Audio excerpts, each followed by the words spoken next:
me hide this. All right, we're gonna get started with our lecture today. Oh, hi, Kristen. Thank you guys for coming to week 5. Today is about prototyping and accessibility. So, yeah. Here's like our outline for today. So we're gonna introduce the midterm today, and then go over design accessibility, and then talk about prototyping functions, and just more about basic prototyping. Here's the attendance form today, as usual, same link, but take a moment to open that up if you don't have it. Yeah.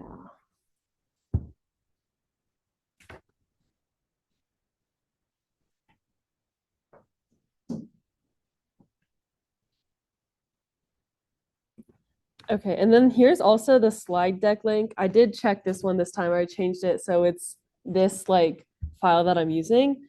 So we'll be doing like a prototyping demo later on. So if you want to open this file and duplicate it so that you can follow along as well, I would highly recommend that. So yeah, take a moment to type that into.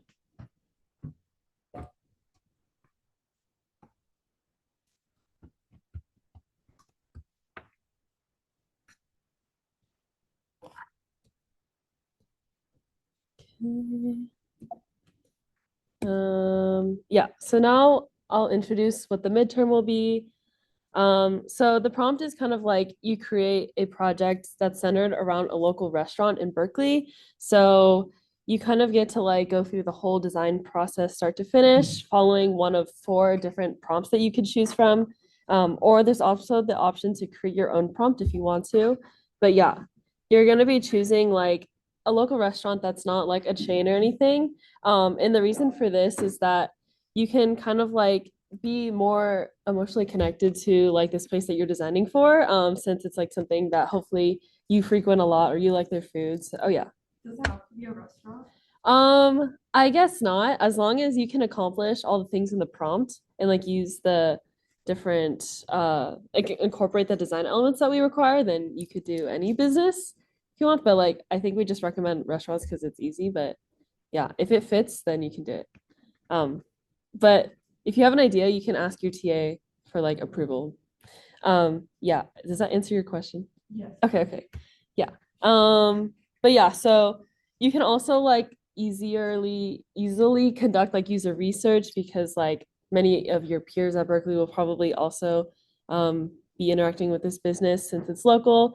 And you can also just analyze your own experience. And yeah, a lot of design is hypothetical, and by picking like a real establishment, one that you actually care about, it's easier to visualize these like real world problems and come up with like more tangible solutions for them. So it's just a little bit easier that way. And inherently, restaurants are cool because they create culture by providing space. So as you design something for this place, you can consider both the physical location and the staff of the restaurant as well as just the community that it encompasses. So it's fun. Yeah, so the first prompt is about visual design. So you can do like a redesign of their branding and create one marketing illustration. So this is just like looking at like mainly their logo, like their color palette, and kind of like the branding system that they use, and redesign it to improve it or put your own take on it. And then you'll also make like a menu or a poster or something to kind of like show off that branding. And then you'd use like the pen tool and vector networks for that. The second one is illustration, which is just creating 3 illustrations that are inspired by the restaurant. So you don't have to make like your own branding, but just like create 3 pieces that kind of reflect the restaurant's visual identity that they already have, and then create 3 pieces, which should be like A4 Figma size. And then this is also the use of the pen tool and vector networks. And then the like UI UX more centered prompts, there's web and mobile. So you can either like redesign their existing website, doing like a few screens in like low, mid, and high fives, and then using components and variants for that. Or on the flip side, you could do a mobile app redesign. So if they don't already have an app, you can design like a delivery app for the restaurant, and then kind of the same thing, like 3 to 4 screens with low, mid, and hi-fi, and then using components and variants. So yeah, those are like the 4 prompts that we provide, but if you want to do like anything else that's kind of different, but still either using like pen tool or components, then you can submit your own project proposal. And this is due by this Friday. So if you want to come up with your own, make sure you ask your TA about it if you want to like make sure that it fits the guidelines and then submit that. But if you're choosing one of the four given prompts, then you don't have to fill out the project proposal. Yeah, and then the midterm will be due on Tuesday, 10/22, which is in 2 weeks from now. And yeah, that includes your Figma file. So that should have like your whole process of from like low fidelity sketches to your final product and your wireframes for those. And then also like a short write up, which will just kind of be describing like the restaurant that you picked, why you picked it, and then what your design process was, what kind of like research or challenges that you faced, and then just like an overview of your design. So yeah, you'll be submitting like a PDF with the link to your file in it, and then also the write up in the one PDF file. Yeah, there's also like a slip day for like throughout the semester. You can get one slip day. So if you have a midterm or something, you can ask for your slip day like free of charge. And then you can submit up to 24 hours after with no penalty. Otherwise, you can submit for up to 70% credit until the Friday after that. But yeah, let us know if you have like any issues or questions. We're very flexible and accommodating. So yeah, just let us know. But here's like the more fleshed out information about the midterm, like the different prompts and stuff on the website. So you can check it out there. But any questions about the midterm or anything? Good? Okay. Okay, I will invite our lovely TA Lucas up to now take over the lecture. Give it up for Lucas. Thank you. What's up, everyone? My name's Lucas, and today I'll be teaching you guys about design accessibility as well as going over some basic prototyping. So, accessibility. The concept of accessibility seeks to ensure that all products and experiences that we as designers create can be accessible to everyone, regardless of their physical or mental abilities. So accessibility within design involves considering the needs of people with disabilities. And disabilities are defined in two ways, one being a physical or mental impairment that limits one's ability to do certain activities, and the other is the inability of the environment to accommodate for one's needs, which is a very big distinction. When we talk about accessibility, one thing that really comes up is mismatched personas. It's really hearkening the idea that the environment that you're surrounded with is not really suitable to you at a current state. That can be a permanent state, that could be a temporary state, or that can be a situational state. So you may think of a person with only one arm. Well, yeah, that maybe stands out as someone with a physical disability, but you may not also consider that a person who has their arm occupied by their newborn, that's also a form of disability because you, at that moment, really only have one arm that you can use to interact with your environment.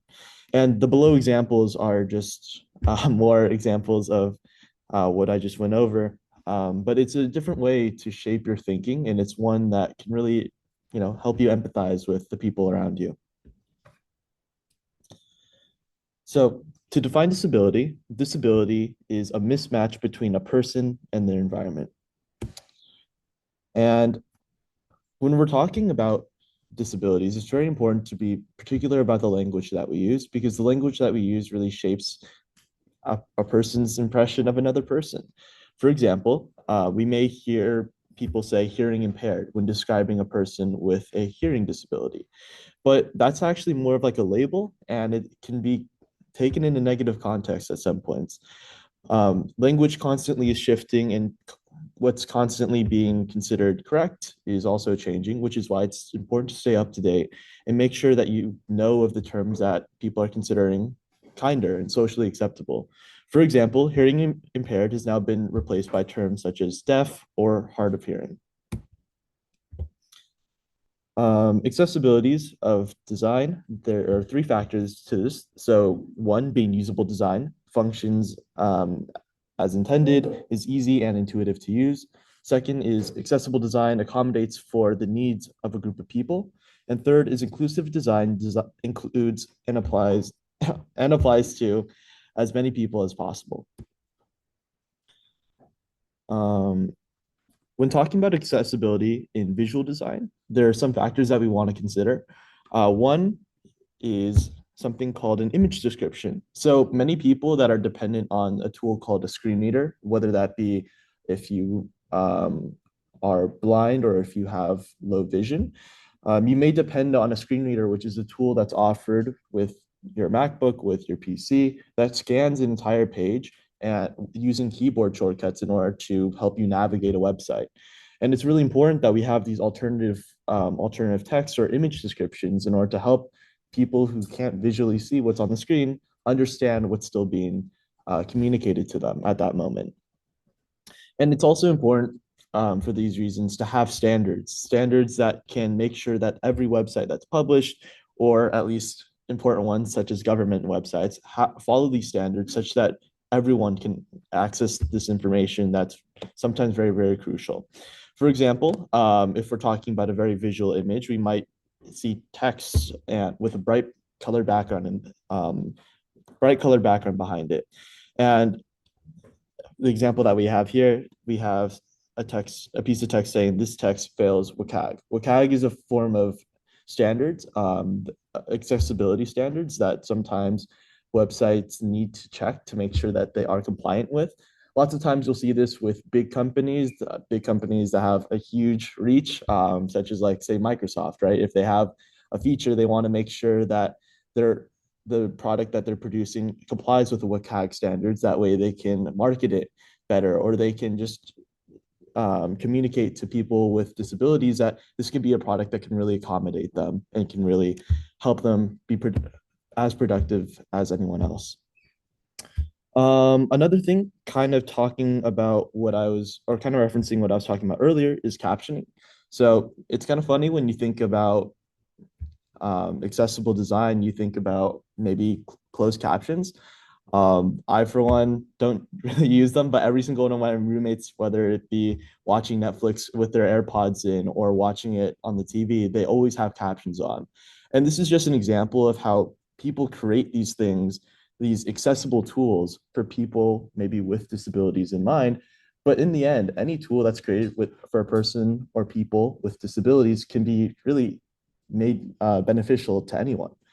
Um, yeah. Color contrast is also important to consider in design, as people who have low vision or a form of color vision deficiency might view the information being displayed differently. The BART map, as well as most transportation maps, is color coded by transportation route. Without any color, it becomes difficult to distinguish between the routes. This is something that you might see online or any type of other resource where you'll have a color distinction as well as maybe an icon distinction.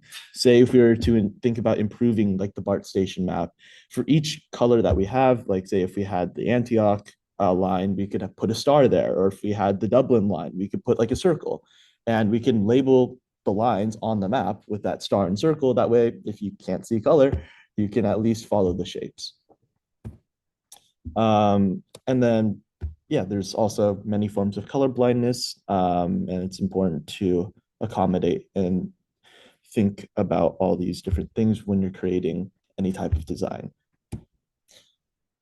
Yeah, some real world examples of inclusive design includes tactile paving. So distinct and often bumpy paving can be found at transit stations to warn users of a platform edge. So not only do we have the very bright yellow at the edge of the platforms, but we also have the bumps in case you can't see the platforms. And in addition to this, we also have curb cuts. So began in Berkeley through the efforts of Ed Roberts and other disability rights activists. So yeah, they're not just for fun, they're actually very useful to people. I don't know if you guys have observed this as well, but I've noticed that there's a lot of people with a visual impairment like on campus and around Berkeley. And I think the reason for that is because we actually have lots of great resources and lots of great efforts made by Berkeley to accommodate people with low vision. For example, I think pretty much every single crosswalk downtown has like the counter telling you to walk at least, or can actually has like a motion sensor that way you don't have to reach for the button in order to start queuing the timer for the crosswalk. Um, Really cool thing. I don't know. Hopefully you noticed that too. And another example that we have is text to speech or speech to text. So translations from one method to another, very helpful for users who use a text to speech program to vocalize their thoughts. Um, yeah. So universal design exists as a sort of culmination of the principles championed by usable, accessible, and inclusive design.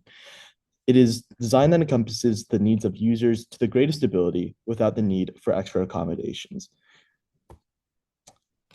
Here is an example of a vegetable peeler. Vegetable peeler.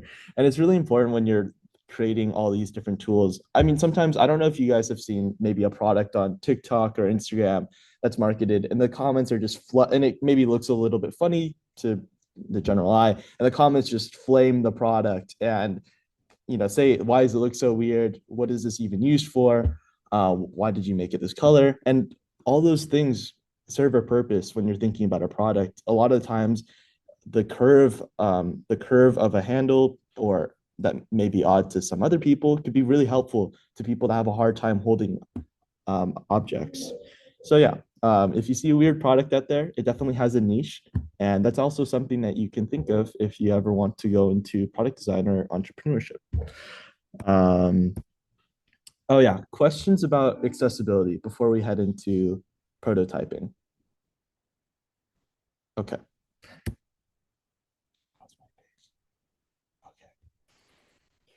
So what is prototyping? This is probably like the most exciting part of the decal to me. I think prototyping is the main thing that got me interested in Figma. The fact that you're able to create like these real life representations about your or ideas or even features that you'd want to change on an existing platform, such as like Spotify.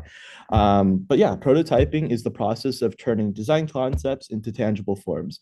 These forms, digital or physical, can be tested to reveal insights about how users would interact or would want to interact with your prototype or with your actual product.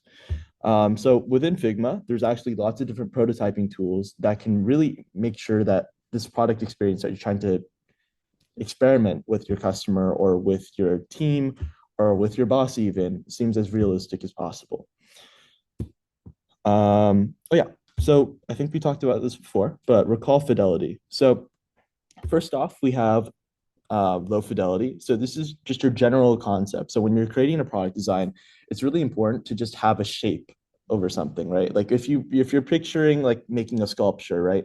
You're not going to make the sculpture perfect at the top, get the head like 100% complete, and then move down all the way to the bottom of the sculpture, right? You're going to slowly try to shape it out. You want to gradually work towards this idea that you have, because who knows, maybe you might want to change things along the way. And that's the point of these different types of fidelity. So low fidelity gives you a good sense about the general concept that you would want. Maybe you can block out certain spaces if you want text or if you want images. And once you affirm that maybe that's the direction you want to go in, you can go to mid fidelity. So this is maybe adding a little bit of color, maybe adding a little bit of descriptions about what you would actually want in these certain spaces. So here we filled out username, we have the follow button now. We have a better picture about what our app could actually look like. And then we have high fidelity. So this is probably what we'd want in like the later stage of our product design. So this is what we're really trying to show to other people. Let's say if we're trying to get user feedback, or if we're even trying to get feedback from from like UX researchers or anything like that, we can try to see how users would best interact with our platform, because they'll think it's the real deal. And you can actually make things very, very realistic with Figma to the point where you would think it's an actual functioning website. Also really important when you're like trying to communicate with your engineers about how you want things like actually done. Engineers don't have a design mind. They like to code. They're good at coding. So if you have something visual in front of them, it can make it a lot easier for them to understand what exactly needs to be done and how it needs to be done.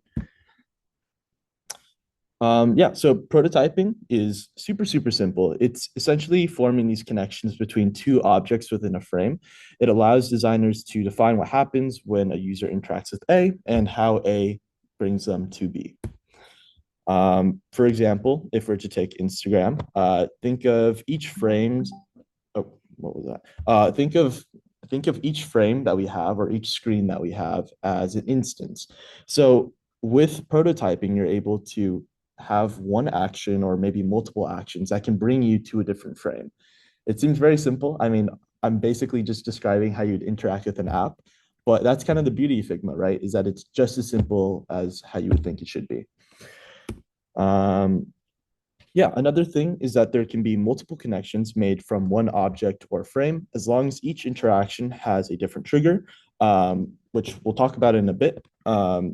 There can also be multiple interactions made with different objects in the same frame. So as we can see here, maybe we start off in the middle screen, right? So we're able to, in one flow, click on A, and then we're able to, well, maybe I kind of messed up the example here, but yeah, this isn't a function in Figma, but let's say you were able to click on A and then it would bring you to C. And let's say you're able to double click on A. That isn't offered by Figma because Figma's not going to know if you're going to double click or just single click. But let's say it was. You'd probably want to like split A into maybe like two halves. And okay. So let's say you click the left half of A. That'll bring you to C. And let's say you click the right half of A. That will bring you to the frame which B is in. But at the same time, you're also able to just click the whole of D, and that will also bring you to the frame that B is in. So lots of different things that you can do. Yeah, for example, if we look at what Instagram does, Instagram can do two things when you click a save button. Instagram also does like a lot of beta testing. Like I checked my spam account today. I was like scrolling through reels on my spam, just seeing it like what content would be different. And I noticed that I had likes, comments, shares, and then the save button. Like I don't have that on my actual main Instagram. But there's lots of beta testing, so you can get different versions, and sometimes it brings you to different things. I'm kind of rambling. Yeah, so if we have Instagram, for example, and we click the save button, we're going to have two things that can pop up. We have a save to collection screen, or we can just go ahead and hop over to the third screen that is over on the right, where it just immediately adds it to a new collection. Yeah, so whenever you have an object, a prototype panel will be made available to you. It's over on the right of the design tab, and you're able to enter prototyping mode. So this is where you can start creating those interactions. You're starting to create those navigations that object will bring you to. Okay. So Figma offers many options to choose from in terms of devices. Devices determine how your prototype will display when you present it. So maybe an iPhone, maybe like a Kindle, maybe a MacBook. I don't know. Yeah, but displays better help you represent what your prototypes will actually look like. And that's also why it's important when you're creating your frames to pick a specific frame. Yeah. You Yeah, for example, we have an iPhone 11 display here, or we have a Surface Pro display. Same prototype, but it depends on how you frame it and how you choose to prototype it. It can appear in a different way, but it's still the same frames that you're interacting with. All right. So next up is building connections. So how do we actually prototype? So to add a prototype interaction, you select an object, and while you're in prototype mode, meaning that you have that tab over on the right selected, there should be a blue plus sign or a node that should appear around the object, and that will allow you to click over and kind of drag that node onto a different frame. You're signaling that you want to navigate towards that frame. You can also do this in a manual way, which we'll get to, but the drag is kind of nice sometimes and is a nice thing to know. So what are the components of prototyping in interaction? So triggers is what we've been describing. So that is a click, that is a drag, that is a hover. there's many different things that you could do with an object. And if you think about it, that's kind of how an actual app looks. Like you don't necessarily have, or maybe a website, you don't have to necessarily click on everything. Sometimes you just kind of hover over and then the card that you're viewing flips over and reveals different information. All those little interactions is something that you can do within Figma. And once you have your triggers, you also have your actions, right? So that can be something like navigate to, back, scroll to, open link, bunch of other different things. I think the ones that we're mostly going to be using in this decal is probably navigate to. It's probably the most useful. And the last thing, which we'll definitely talk about more in the future, is animation. So animations determine how the prototype moves from one frame to another. I don't know if you have tried or noticed it, but when you're on low power mode and you like swipe up from your app to go to your home screen, it just kind of does like a little bit of a dissolve and it just brings you to the regular screen. It's called reduced motion. So that's a power saving thing, but that's something you can mock up in Figma. Or if you just had your phone not on low power mode and you just did a regular like swipe up to get to the home screen, it's going to be a much faster and fluid animation. And both of those two things are achievable with Figma. All right.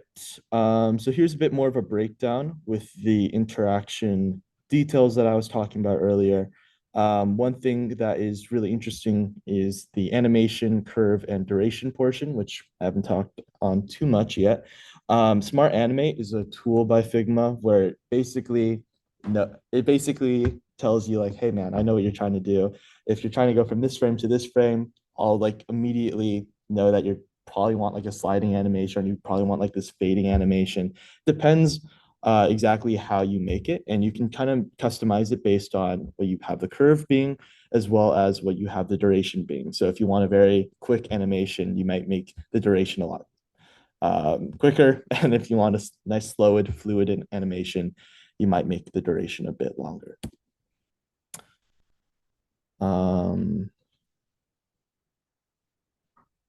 It's just an example of like this prototype that they made. So like it connects from the red square to the frame with the yellow. And since they're like the same object, but like just like size down and change the color, this is like what Smart Animate does to fill in the blanks in between them. So you see it like kind of like fades to the color and like it like looks like it's shrinking rather than just like instantly changing to a different block. Yeah. Thank you. Oh yeah. I guess that's it. Questions? Okay. Can I say something about the midterm? Yeah, so for the midterm, I'm sure that you have all noticed that this class is really about what you make of it. I think we're here to help you. We're here to encourage you in your path to becoming a product designer.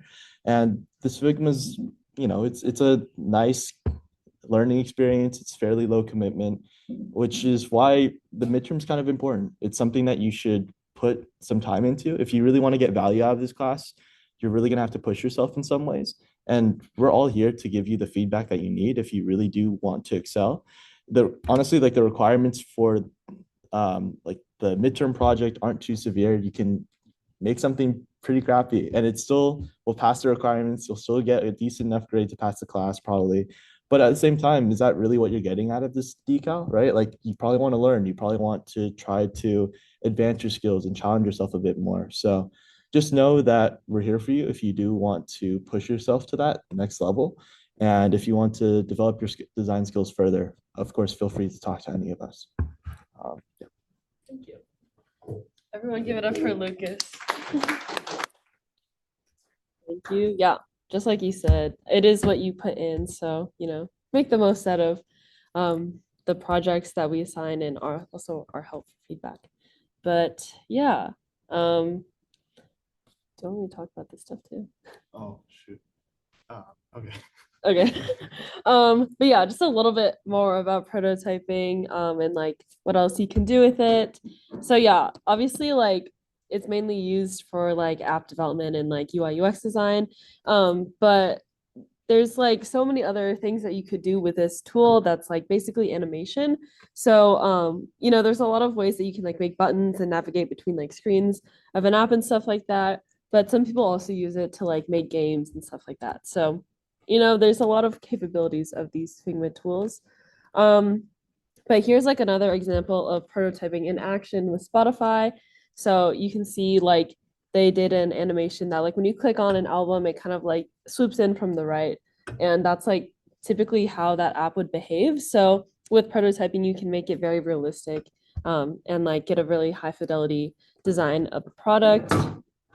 Yeah. Also, it's useful for like checking boxes, animating button clicks, or swiping away. And those are examples of prototyping within components.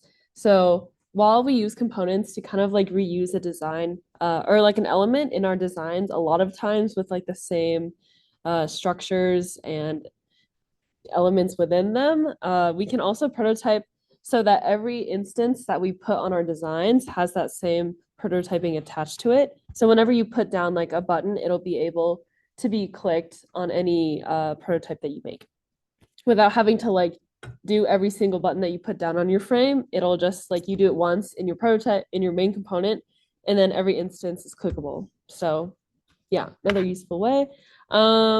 Yeah, there's lots of different kinds of actions and animations that you can set your details to within a connection. So while triggers are like pretty self-explanatory, actions and animations are a little more nuanced. So yeah, you might not know what like some of these mean, but we'll kind of like go over them. And you'll also be exploring these a little more in your lab section. So make sure to go to lab. But yeah, recall that actions are reactions to triggers. So trigger is what you do with the object, and then the action is what happens after that. So that kind of determines the course of action, like it's called. And then animation is just kind of the way it plays out. So some actions are like navigate to, which is the main one we do. Open overlay is like, for example, if you're opening up like a pop-up menu or something, while you still want like the screen in the background, but like another smaller screen pops up on the page, that's what open overlay would be used for. We'll be using that in the demo. Scroll to is like if you have like a really long page, like an article or something, and then you have like a button that links to a section later down, you can like use scroll to. Swap with is if you're doing like components and then you want to like change the variant of the component, prototyping within component, you would use that. Yeah, all those other things are explanatory, but here's an example of what open overlay looks like I was explaining. So what you have like the frame is the pink big square, open overlay going from the frame to like the smaller red rectangle, we'll just open it on top of the frame in addition. So it's kind of just like opening like a tab or like another overlay onto what you already have on your frame. And then navigate to is just like literally just going, it's like clicking next on a presentation, just changing the whole frame. And then these are some kind of different animations that you can choose from to get a different like movement or look for your specific connection. And you can also change like the trajectory of these animations using the different curves. So like common ones are like a dissolve, move in. Like if you're like a lot of times in apps, if you go to like a different page or button, it'll like go in from the side. That's what like move in or move out is for. Push is like moves things in a unit. And then, yeah, you can like play around with these and see how they look. But these are some different easing curves as well. So you'll notice like there's these graphs and they look like very mathematical and confusing. But basically, it's just kind of like the time and like how fast it moves at different times during that one animation. So linear ease is just like a constant movement. There's not really any variation in like the acceleration, but ease in and out, it goes like slowly and then fast and then slow. And you'll see like in the curve, like it goes slowly like up over time and then like there's a sharp increase, so that's when it moves fast and then it like slows down. So if you want like smoother interactions and things to look like very modern and just like I think it's like a little better design if your prototypes are kind of eased a little more. It's easier on the eye and for users, so I would suggest like using some easing when you're making these prototypes. You can also like only ease in or ease out. There's a lot of different animations with easing curves that you can play around with depending on how it looks on your design. Yeah. So since like you make a lot of screens and you're gonna make a lot of connections prototyping, it can get like very complicated very quickly. As you can see in this picture, there's like 1,000 curly lines and you don't know what goes to what. But yeah, this is like the reality of prototyping. Sometimes it gets messy, and if you don't like organize yourself well, then it can get very hard to keep designing. So I would suggest stay organized with your layers, and naming things to help that. But yeah, like I said, yeah, layer organization is important in the long run. It's just good practice to kind of keep your layers somewhat organized as best you can and like name them in very obvious ways that are practical and would help other people who look at your design understand what's happening. And also it helps yourself. So yeah, good ways are like kind of keep it short and very obvious, and then like use numbers. Like if you have a lot of different screens that are kind of the same, just like number them 1 through 10, yeah. And then also using components in their variants helps you like decrease how many nodes that you have to make for prototyping. So like I said with the buttons or things like checkboxes, buttons, things that are components in your designs that are going to be like able to interact with repeatedly, you should try to prototype within your component so that whenever you use the component, it's already that prototype is already connected to it. Yeah. And then also like just organizing again your components themselves is also a good way to just keep everything in the right place and you don't get confused.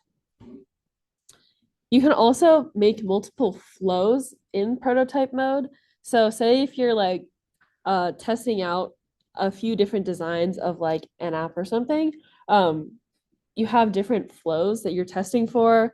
If you're doing like A/B testing, then you have like, two different flows that you kind of want to see how users interact with both to make like a decision of which is better. So you can like a flow is basically just like a collection of interactions that are like together and they don't like cross over to the other flow. So if you're just prototyping this like instance A of the app, then you can start a flow starting point there and then just have it end within that design and then another flow for the other B design.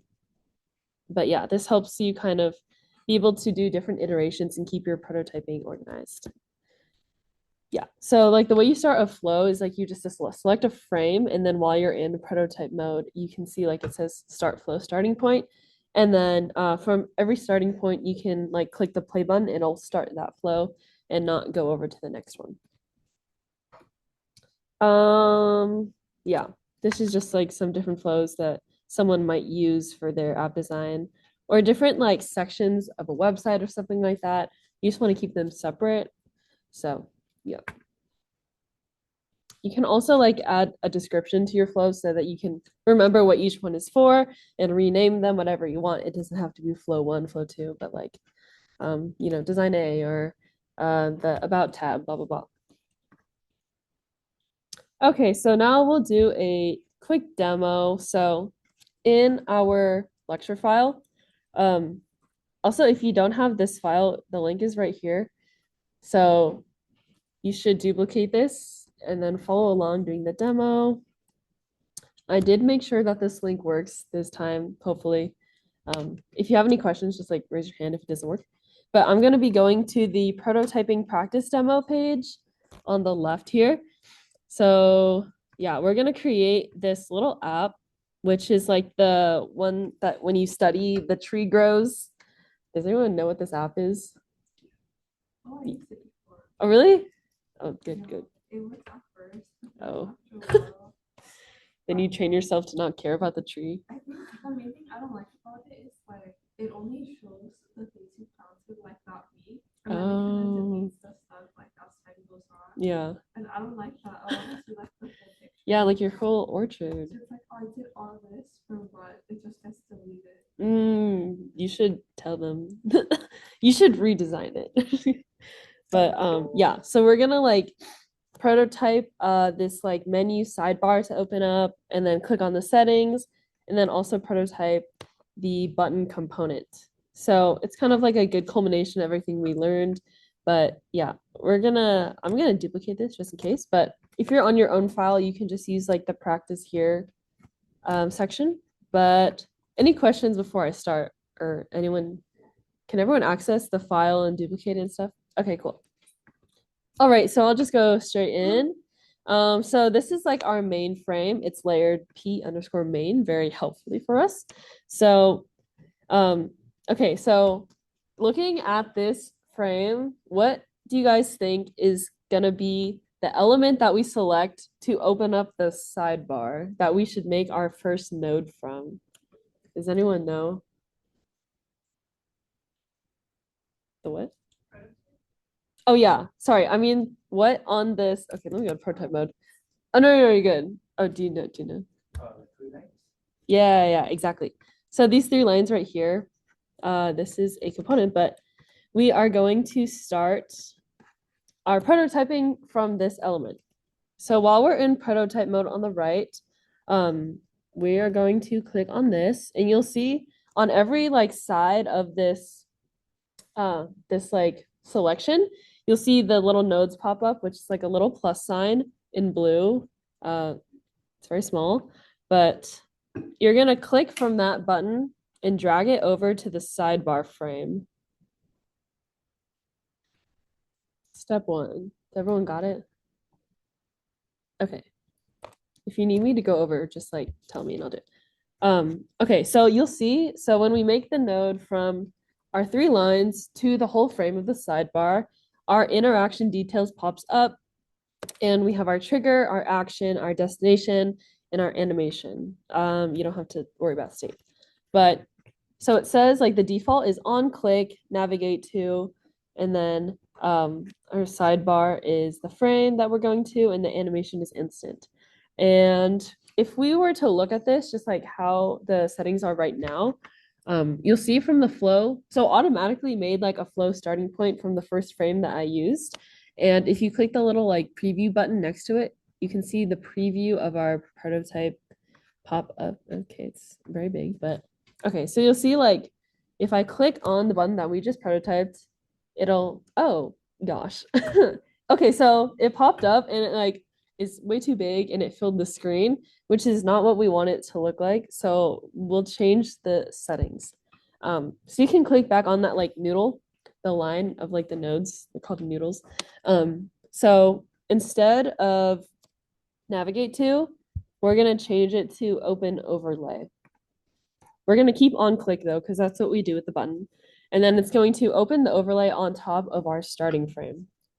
So open overlay to O_sidebar, top left. Yeah, we want it to stay on the left side of the screen. And then we'll just keep all of these other settings as default. And then let's see what it looks like now. If we have our preview and we click on our button. Oh, perfect. Now it opens up and it looks like how we wanted to. Pretty cool. Does anyone want me to go over that again? Okay. I'll start from the beginning. Let me delete this. Okay. So we haven't done any prototyping yet. And we're going to start with our three lines, this element here. So you'll see while you're in prototype mode, these circles pop up on either side, and you're just going to click and drag, and you'll see like the arrow stretch out from it, and then we're going to have it connect to the whole frame of the sidebar. After that, we're going to change the interaction details that pop up. So we're going to keep on click because that's what we're doing. But instead of navigate to for the action, we're changing it to open overlay because we just want it to pop up on top of the screen that we already have, not completely switch to it. And then we'll keep all the other settings. And then you can also change the animation if you want it. Instead of just like appearing, you can have it dissolve or move in.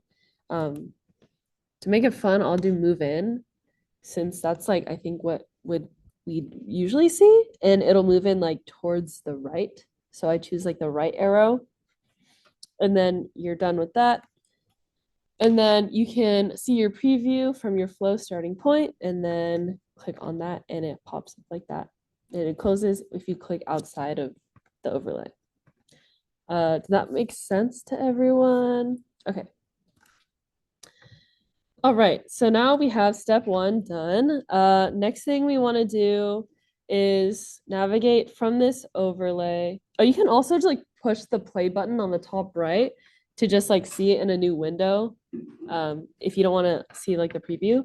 So you'll see like this giant circle of cursor is like very extremely large, but that's like so you can see where you're clicking and yeah, looks great.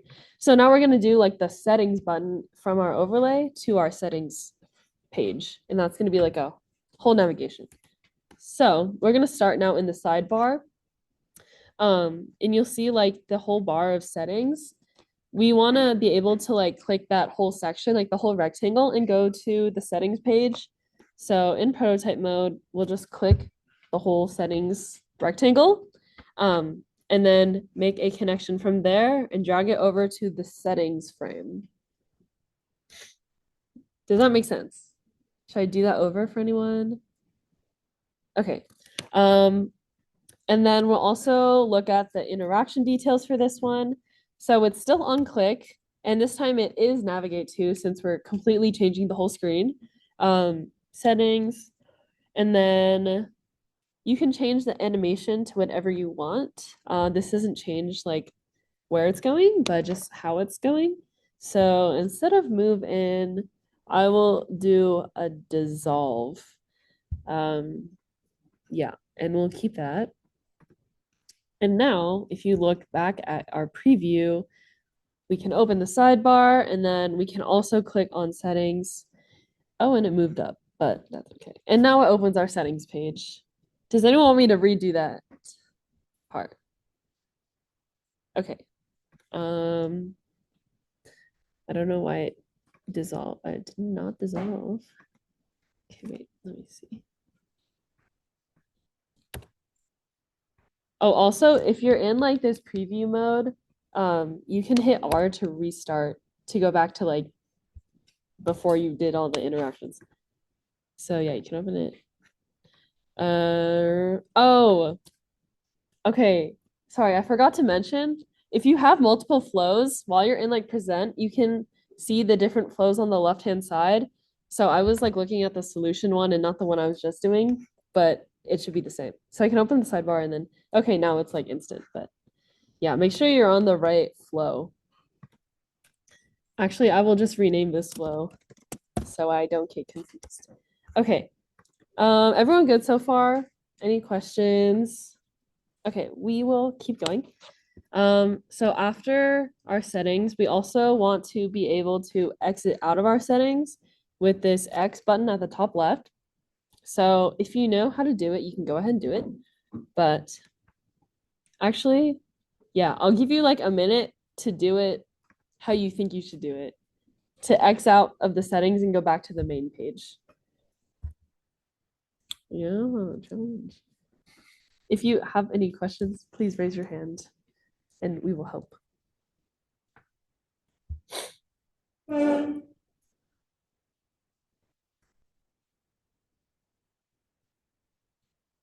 you think they get it?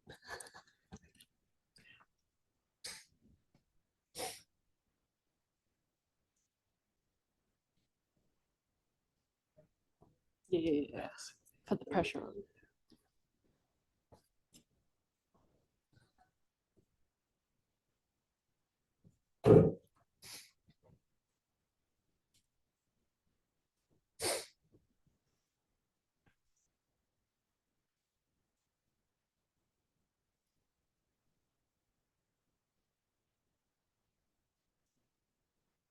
Does anyone need help?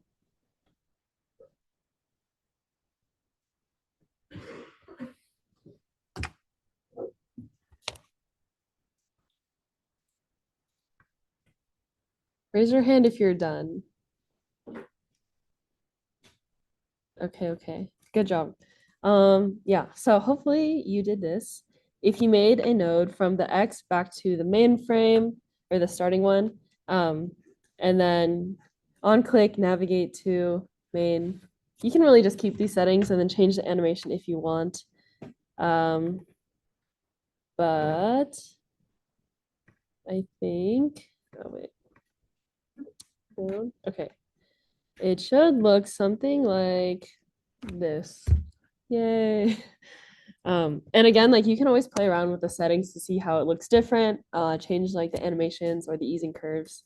But yeah, and then the very last thing is we're going to prototype the button component, so that everywhere we have the button, it'll reflect this interaction.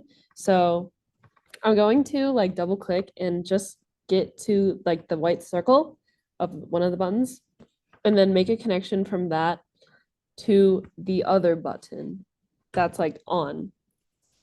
And then the settings for this will be on click. This will be changed to instead of navigate or open overlay, since they're not frames, but they're the same level of element within that component. So it's kind of just like switching it out for a different variant, if that makes sense. So we'll do change to button. Oh, actually, conveniently by Figma, there is like a button switch. So if it is like switching between buttons, you can click the button, and then it'll kind of like recognize that and be able to fill in the blanks for you. But yeah, you don't really have to change anything else, but just make sure you do it both ways. So the white circle from one button and then the white circle from the other button back to that button. And you can click button. And then since this main component was used, and then in our design, in the settings frame, all of these buttons are also instances of that component. So when we present it, it should already reflect that interaction. And you'll see they all work, except I don't know why it's not going back. Oh, actually, sorry. The button setting in your interaction is like if the button's on or not. So in this case, only one of them, on one of the noodles, it's on, and one of them is off, if that makes sense. Actually, I don't know where my thing went. Let me do it again.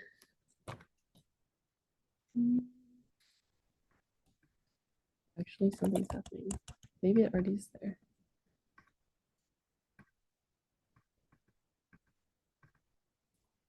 Okay, yeah. Click, change to button. Okay. But yeah, that should do the same thing. But any questions for prototyping or this demo specifically? Yeah. Yeah. So you can either like just like copy it and then paste it out, and then actually, let me see. I do that, and then if you put it like in here, yeah, if you copy it into your design, paste it in, it should already be an instance. Or you can go from your assets panel on the left and like search up the components by name. Components underscore buttons. Oh, sorry, there's like a lot here, but you can also add it from your assets panel if you don't want to copy and paste, but I think copy and pasting is probably faster. Yeah, any other questions? Okay. Hopefully you got a little bit more grasp on how to do prototyping in Figma with this. You'll get more practice as you go and with lab. So make sure you go to lab. But yeah, so no homework this week. Just start brainstorming about what you want to choose for your prompt for your midterm, and what restaurant you might want to do. So yeah, no homework for like the next 2 weeks. Just working on midterm. And then lab is also more about basic prototyping, which is on Thursday. So make sure you contact your TA if you can't go. This is a good skill to learn, and it's really only learned through practicing. So yeah. Oh, Lucas, what should the secret word be? Apple. Apple is the secret word for the attendance form today. So fill that out. And yeah, that's it. If you have any questions, let us know or message us on Slack. But thank you guys for coming. Oh, so kind.